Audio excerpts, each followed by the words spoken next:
ଖଣ୍ଡପଡ଼ା ସହରରେ ପୋତି ହୋଇ ନଷ୍ଟ ହୋଇଯିବା ଅବସ୍ଥାରେ ଥିବା ନଳକୂପଗୁଡ଼ିକର ପୁନରୁଦ୍ଧାର କେବେ କରାଯିବ?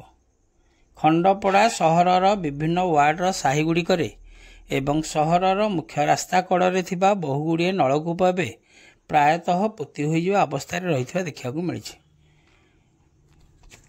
ଏବେ ସୁଦ୍ଧା ଏହି ନଳକୂପଗୁଡ଼ିକ ବ୍ୟବହାରଯୋଗ୍ୟ ଥିବାରୁ ସ୍ଥାନୀୟ ବାସିନ୍ଦାମାନେ ଏହି ନଳକୂପକୁ ବ୍ୟବହାର କରୁଛନ୍ତି।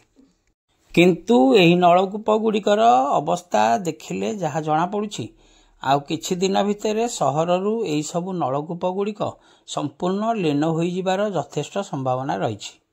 ସ୍ଥିତି ଏହିଭଳି ଦେଖାଦେଇଛି। ସହରବାସୀ ଏହି ସବୁ ନଳକୂପରୁ ଜଳ ବ୍ୟବହାର କରୁଛନ୍ତି ସତ, କିନ୍ତୁ ଏହି ନଳକୂପଗୁଡ଼ିକ ଅପରିଷ୍କାର ଓ ଅସ୍ୱାସ୍ଥ୍ୟକର ପରିବେଶରେ ମଧ୍ୟ ରହିଛି, ଯାହାଫଳରେ ଏଠାରୁ ଜଳ ବ୍ୟବହାର କରୁଥିବା ବ୍ୟକ୍ତିମାନେ ରୋଗାକ୍ରାନ୍ତ ମଧ୍ୟ ହୋଇପାରନ୍ତି। ତେଣୁ ଏଥିପ୍ରତି ସ୍ଥାନୀୟ ପ୍ରଶାସନ ଦୃଷ୍ଟି ଦେବାର ଆବଶ୍ୟକତା ରହିଛି।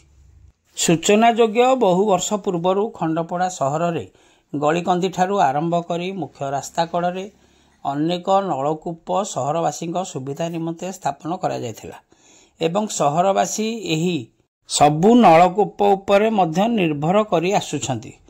ମାତ୍ର ଏବେ ଏହି ନଳକୂପଗୁଡ଼ିକ କ୍ରମଶଃ ପୋତି ହୋଇ ଲୀନ ହୋଇଯିବାକୁ ବସିଲାଣି, ଯାହାଦ୍ୱାରା ସହରବାସୀଙ୍କ ମଧ୍ୟରେ ତୀବ୍ର ଅସନ୍ତୋଷ ପ୍ରକାଶ ପାଇଛି। ଦେଖିବାକୁ ଗଲେ ଏହି ନଳକୂପଗୁଡ଼ିକର ମଧ୍ୟ ପୁନରୁଦ୍ଧାର କରାଯିବାର ଆବଶ୍ୟକତା ରହିଛି, କିନ୍ତୁ ସ୍ଥାନୀୟ ଏନ୍ଏସି ପ୍ରଶାସନର ଅବହେଳା ଯୋଗୁଁ ଏହି ନଳକୂପଗୁଡ଼ିକର ପୁନରୁଦ୍ଧାର ହୋଇପାରୁନଥିବା ଜଣାପଡ଼ିଛି। ସହରବାସୀଙ୍କ ସ୍ୱାର୍ଥ ଦୃଷ୍ଟିରୁ ଏଥିପ୍ରତି ଏନ୍ଏସି କର୍ତ୍ତୃପକ୍ଷ, ଜନସ୍ୱାସ୍ଥ୍ୟ ବିଭାଗ ଅଧିକାରୀ ଓ ନୟାଗଡ଼ ଜିଲ୍ଲାପାଳ ଦୃଷ୍ଟି ଦେବା ସହିତ ଏଥିପ୍ରତି ତ୍ୱରିତ ପଦକ୍ଷେପ ନେବା ପାଇଁ ସାଧାରଣ ଦାବି ହେଉଛି। ଖଣ୍ଡପଡ଼ାରୁ ସନ୍ତୋଷ କୁମାର ସାହୁଙ୍କ ରିପୋର୍ଟ, ଖଣ୍ଡପଡ଼ା ଖବର।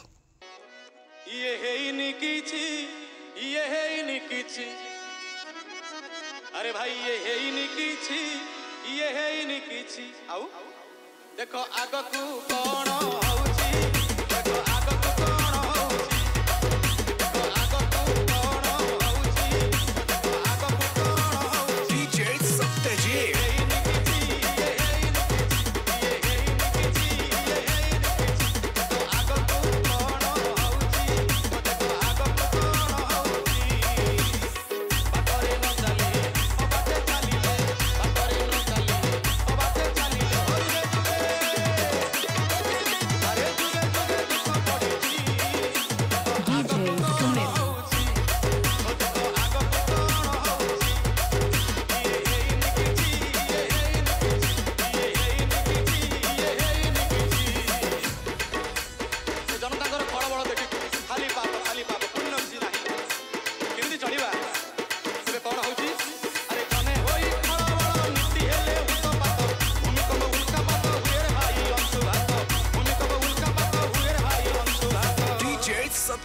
पदे कहिबाकू भाईना आजिकली पदे कहिबाकू डर माडुची।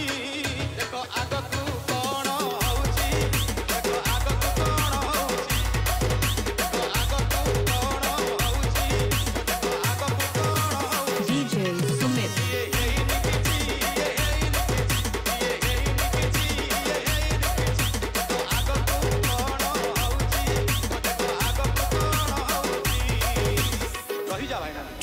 सत्यजीत तथापि कोण मानव जानुची जगन्नाथ महाप्रभु को टिके खातिर नहीं भय ना तेबे मला औषधकू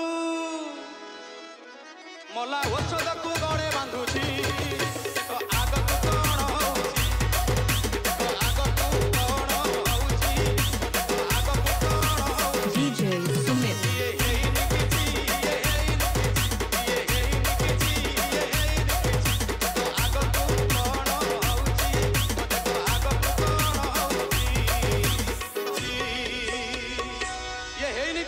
देखो आगो को कौन होउची।